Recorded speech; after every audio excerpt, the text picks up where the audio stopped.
NEET PG 2024, जहां हर रोज NEET PG के result को लेके बहुत सारे कॉल्स हमारे पास आते हैं, साथ में बहुत सारे न्यूज़ भी हैं कि रिजल्ट जल्दी से जल्दी निकलने वाली है। जो हमारा प्रेडिक्शन है, रिजल्ट जल्दी से ही जल्दी आ जाएगी, बट 2024 में जो रिजल्ट बनाने की प्रक्रिया है वो नॉर्मलाइजेशन मेथड जो है उसके कारण में भी थोड़ा डिले हो रहा है। और हमारा एक्सपेक्टेशन है कि 25 अगस्त के बाद रिजल्ट कभी भी आपको देखने को मिल सकता है। इन सारे चीजों के साथ आज हम बात करने वाले हैं उत्तर प्रदेश का। उत्तर प्रदेश एक ऐसा स्टेट है नॉर्थ में जहां पे पीजी की सीटें ज्यादा है और नंबर ऑफ कॉलेजों की संख्या भी ज्यादा है। अगर उत्तर प्रदेश की बात करें तो उत्तर प्रदेश में नीट पीजी के ब्राउचर रिलीज कर दिए गए हैं। आज इस वीडियो के माध्यम से मैं बताऊंगा कि क्या क्या नियमों में बदलाव हुआ है जो आपको जानना बहुत जरूरी है। साथ में हम ये भी जानेंगे कि आपको क्या क्या सावधानी उत्तर प्रदेश के काउंसलिंग प्रोसेस में रखनी है। नमस्कार, मैं Rohan Singh gate my university के इस चैनल पे आप लोगों का स्वागत करता हूं। तो फ्रेंड्स, उत्तर प्रदेश की ब्राउचर रिलीज कर दी गई है। फ्रेंड्स, ये है आपकी नीट पीजी 2024 की ब्राउचर जो उत्तर प्रदेश ने रिलीज की है। अब हम जानते हैं कि क्या क्या नियमों में बदलाव हुआ है 2024 में नीट पीजी में। हम इस ब्राउचर में आगे बढ़ते हैं। पहला है कि इंटर्नशिप आपको बिफोर 15 अगस्त तक एमडीएमएस डिप्लोमा के लिए हो जानी चाहिए। साथ में आपको 30 जून तक एमडीएस के लिए भी आपकी इंटर्नशिप कंप्लीट हो जाना चाहिए। इसके अलावा अगर हम बढ़ते हैं तो ये एलिजिबिलिटी क्राइटेरिया है कि आपको जो है उत्तर प्रदेश में, अगर आप उत्तर प्रदेश से पास आउट हैं तो वहां के 50% गवर्नमेंट कैटेगरी की सीट के लिए आप एलिजिबल हैं, साथ में प्राइवेट के लिए भी एलिजिबल हैं।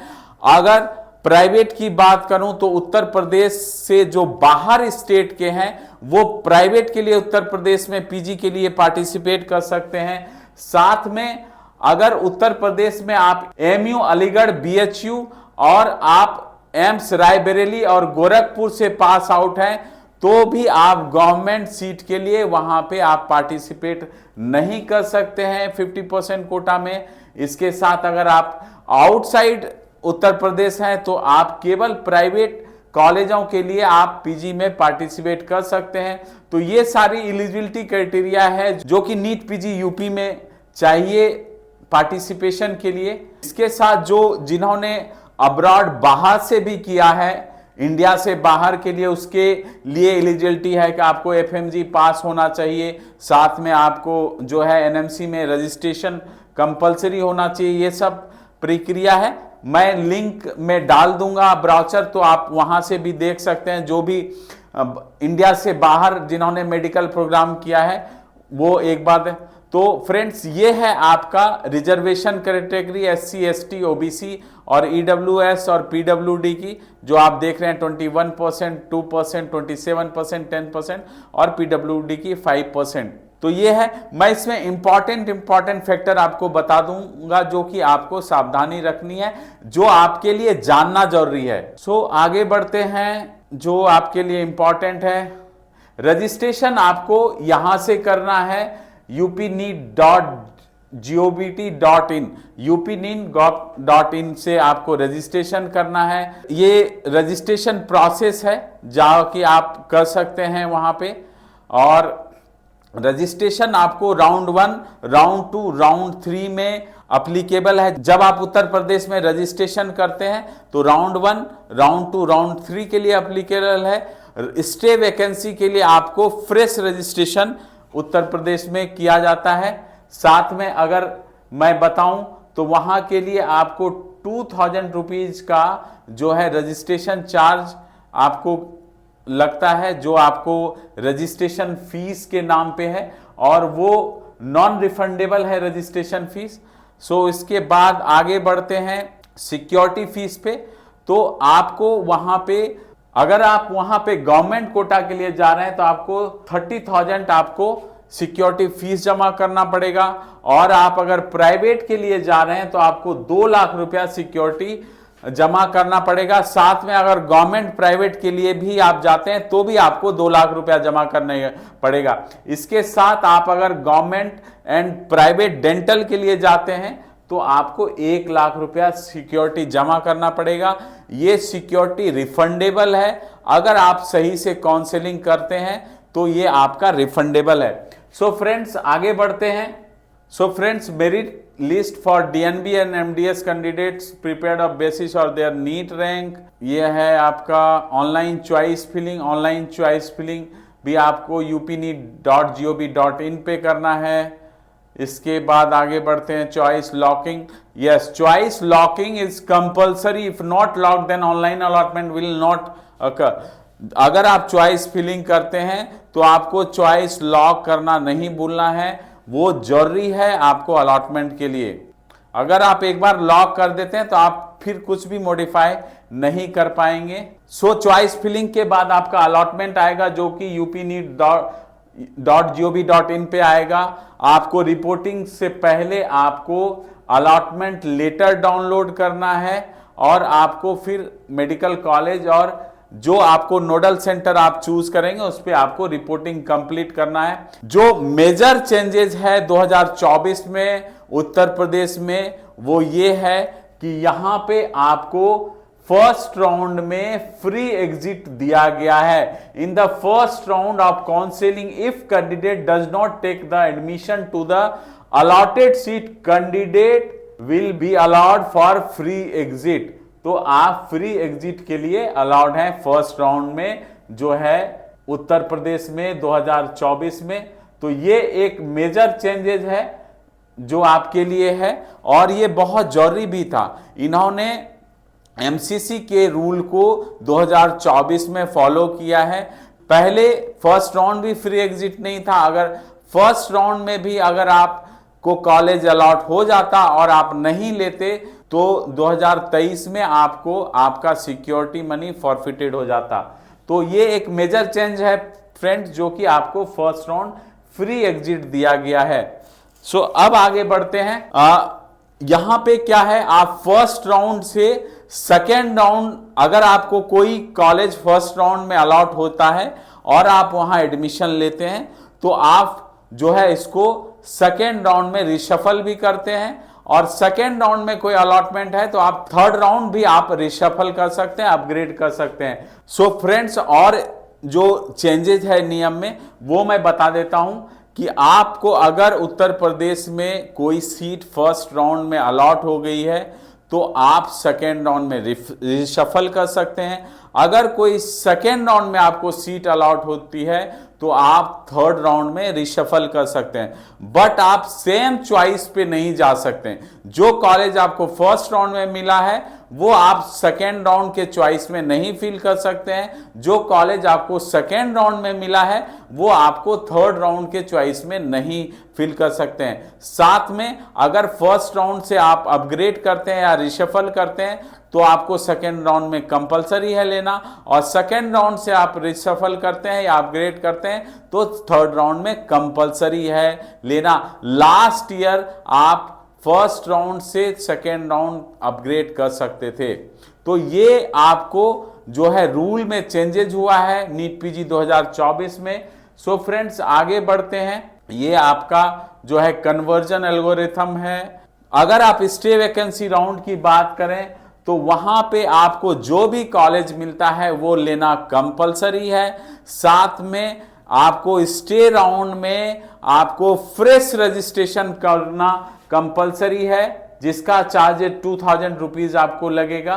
अगर आपने यहाँ पे ऑल इंडिया कोटा और ये ले लिया है इसके पहले तो आप स्टे वैकेंसी के लिए एलिजिबल नहीं हैं। ये आपको ये भी चेंजेस है 2023 में। आपको सेकेंड राउंड के बाद से भी अगर आप ऑल इंडिया कोटा में ले चुके हैं या कहीं भी आप एडमिशन ले चुके हैं तो भी आप यहां पे एलिजिबल नहीं था। अब इन्होंने स्टे वैकेंसी में ये चीजें कर दी हैं कि अगर ऑल इंडिया कोटा और कहीं भी आप एडमिशन लेते हो तो यहां आप स्टे वैकेंसी के लिए एलिजिबल नहीं हो पार्टिसिपेट के लिए। तो ये है आपको, और जैसा मैंने आपको बताया कि रजिस्ट्रेशन फ्रेश कंपलसरी है। थर्ड राउंड से स्टे राउंड में आप अपग्रेड नहीं कर सकते हैं। That means stay round fresh round है एक तरह से। जिनको कॉलेज पहले मिल चुका है वो स्टे राउंड में नहीं पार्टिसिपेट कर सकते हैं। साथ में अगर स्टे राउंड में आपको पार्टिसिपेट करना है तो आपको फ्रेश रजिस्ट्रेशन करना पड़ेगा। पहले आपको कोई भी कॉलेज अलॉट नहीं हुआ होना चाहिए। साथ में अगर स्टे वैकेंसी में अगर आपको कॉलेज मिलता है तो वो लेना कंपलसरी है। और एक चेंजेस है फ्रेंड्स जो है स्टे वैकेंसी में, if a candidate is allotted a seat in stay round, candidate has to report and join the allotted seat college, else he she shall be debarred from UP NEET counselling 2025 along with for the security deposit। अगर आप stay vacancy में seat नहीं लेते हैं तो आपका security तो forfeited होगा ही, प्लस आप 2025 में आप जो है काउंसलिंग प्रोसेस में कहीं भी पार्टिसिपेट नहीं कर पाएंगे। ये नेशनल मेडिकल कमीशन का 2023 में नियम आया था, वो इंप्लीमेंट इन्होंने इस साल किया है। तो ये मेजर चेंजेस है जो आपको मैंने बताया है। अब एडमिशन प्रोसेस है, अगर आप गवर्नमेंट में हैं तो आप गवर्नमेंट मेडिकल कॉलेज और नोडल सेंटर में जाके अलॉटमेंट कर सकते हैं। साथ में आपको फीस स्ट्रक्चर का दिया हुआ है कि कॉलेज पहले डिक्लेयर करे।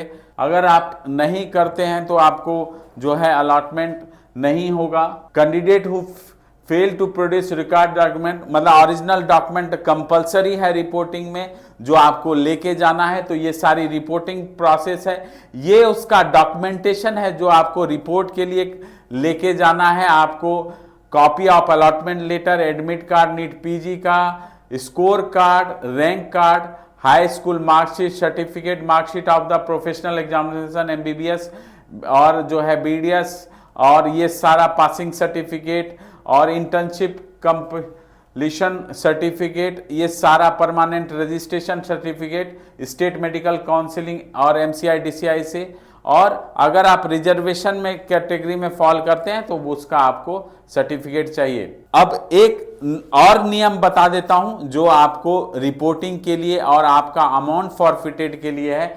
तो अगर आप फर्स्ट राउंड में कॉलेज मिला है और आप वो लेना नहीं चाहते हैं तो सेकेंड राउंड के काउंसलिंग के 2 दिन पहले वो कॉलेज आपको छोड़ना पड़ेगा।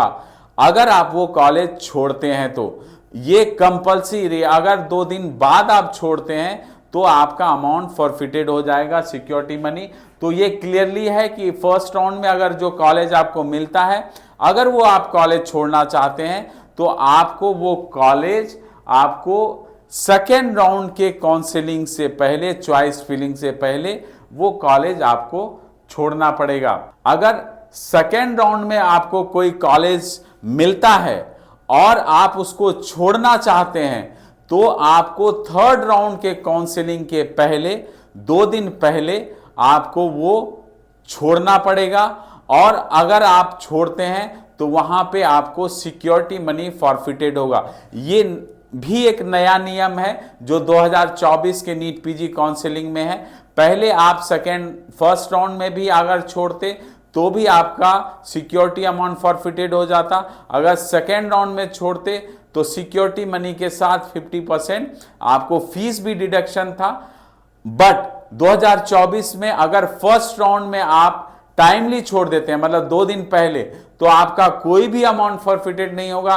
सेकेंड राउंड में अगर आप सीट छोड़ते हैं थर्ड राउंड के चॉइस फिलिंग के 2 दिन पहले तो केवल आपका सिक्योरिटी मनी फॉरफिटेड होगा। बट अगर थर्ड राउंड में छोड़ते हैं तो आपको सिक्योरिटी मनी के साथ साथ आपका फीस का भी 50% डिडक्शन होगा। ये रूल है जो 2024 में इंप्लीमेंट है। 23 का मैंने बताया, 23 से ये चेंजेस है। अगर और इसके साथ अगर आप जो है गवर्नमेंट का छोड़ते हैं तो आपको जो है पूरा फीस आपको ले लिया जाएगा, साथ में सिक्योरिटी मनी भी, अगर गवर्नमेंट का थर्ड राउंड में छोड़ते हैं। लास्ट ईयर क्या नियम था गवर्नमेंट छोड़ने पे कि आपके फीस के साथ साथ 5 लाख का बॉन्ड भी देना पड़ता थर्ड राउंड में छोड़ने के लिए। तो ये सारे नियम चेंजेज हुए हैं इस साल। इसके साथ अगर हम जाते हैं स्टे वैकेंसी के लिए, तो स्टे वैकेंसी में आप कॉलेज नहीं छोड़ सकते हैं, ये नियम है। स्टे वैकेंसी में आपको कॉलेज छोड़ना अलाउ नहीं है, ये रूल है। सो फ्रेंड्स, बॉन्ड की अब बात कर लेते हैं आगे। बॉन्ड कंडीशन अप्लीकेबल है 2 इयर्स का गवर्नमेंट के लिए, और ये आपको जो है 40 लाख का बॉन्ड है, ये आपको करना पड़ेगा। ये यहां पे रूल है गवर्नमेंट ऑर्डर के हिसाब से। आगे बढ़ते हैं। All the emails must be send to the official email only. Email send without following information may not be entertain. ये आपको इंफॉर्मेशन चाहिए अगर कोई मेल करना चाहते हैं कुछ भी शो। ये फ्रेंड्स है आपका जो है नोडल सेंटर, जो कि प्राइवेट कॉलेजों के लिए है, और ये सेंटर्स हैं। अगर king George medical university nodal centre है तो इसमें ये सारे कॉलेजेस हैं। उसी तरह जितने नोडल सेंटर हैं ये हैं, और इनके साथ इन कॉलेजों की यहाँ नोडल सेंटर के लिए प्रोसेस होता है। तो ये नोडल सेंटर्स हैं जो लिस्ट में है 2024 में। एनेक्सर 2 है जो कि आपको पीडब्ल्यूडी के लिए सर्टिफिकेट जहां से इशू आप करवा सकते हैं, पीडब्ल्यूडी कैंडिडेट जो अप्लाई कर रहे हैं, तो ये नोडल सेंटर्स है। साथ में आपको जो है सर्विस बॉन्ड का ये आपका एनेक्सर है, ये भी आप देख रहे हैं। सो ओवरऑल फ्रेंड्स, जो चेंजेज आया है 2023 से 2024 में, तो पहला जो मेजर चेंजेज है वो है आपका फर्स्ट राउंड फ्री एग्जिट है, ये एक मेजर चेंजेज है। दूसरा जो सीट छोड़ने को लेके है कि आप फर्स्ट राउंड में अगर सीट छोड़ना चाहते हैं तो आपको सेकेंड राउंड के चॉइस फिलिंग से 2 दिन पहले छोड़ेंगे, तो आपका कोई भी अमाउंट फॉरफिटेड नहीं होगा।